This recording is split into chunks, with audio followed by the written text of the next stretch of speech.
लापरवाह है, कुछ नहीं करता, वो सब बढ़िया है। लेकिन जो काम करता है वो भैया सबसे खराब है। वही सबसे खराब है दरअसल।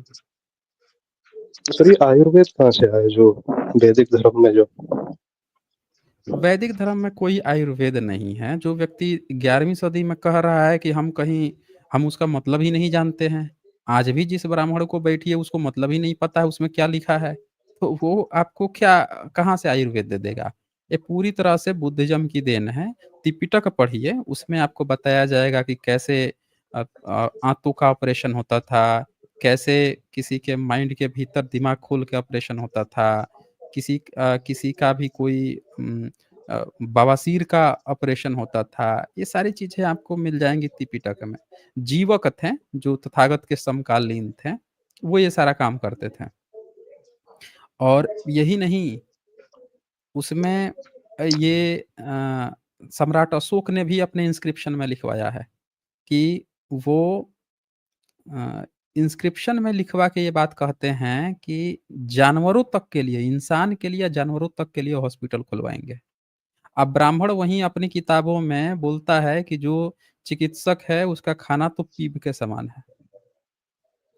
समझे तो ना? सर मतलब क्रिश्चियन सीधे-सीधे से जो पहले बौद्धों ने हॉस्पिटल खोला था ना? हाँ, बुद्धिस्ट का लिखा सम्राट अशोक का लिखा हुआ है।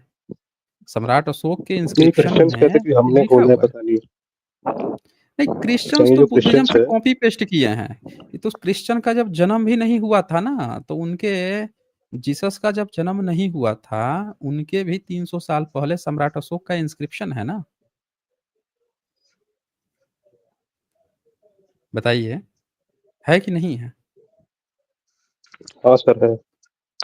देखिए ऐसे तो कई जगह है, एक मुझे मिल गया चैप्टर 3 में, वो मैं आपको दिखा देता हूँ।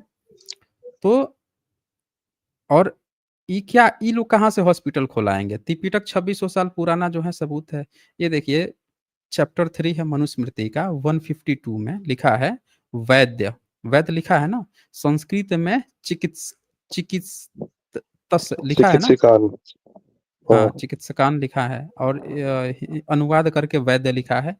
तो देखिए वैद्य को, पुजारी को, पुजारी भी इवन को, मांस बेचने वाले को, वणिकृति से, व्यापार से जीने वाले को, ब्राह्मण देव और श्राद्ध दोनों में त्याज्य हैं।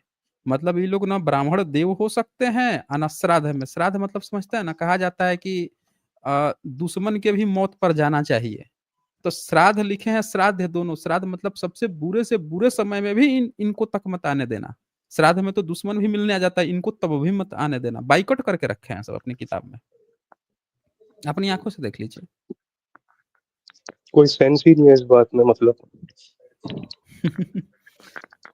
तो इससे साफ-साफ पता चलता है, इसीलिए अल-बरूनी जब भारत में आया तो उसने भी अपनी किताब में लिखा कि चिकित्सक जो है वो शमन लोग ये काम करते थे। जो बुद्ध को मानने वाले थे, शमन लोग थे, वो लोग ही चिकित्सक का काम करते थे। जैन और बुद्ध ना, जो श्रमण। जैन लोग नहीं करते थे, जैन लोग चिकित्सा का काम नहीं करते थे। जैन लोग थोड़ा-सा उससे लाश से शुद्धिकरण में ज़्यादा रहते थे ना, किसी भी मरे हुए चीज़ को छूते नहीं थे। अब बुद्धिस्ट लोगों में ही था कि कोई भी जीव-जंतु है, उसके करीब रहते थे, मर गया उसका दवा इलाज करते थे, लाश से भी नहीं घबराते थे और वो लोग जो हैं बड़ा दूर रहते थे।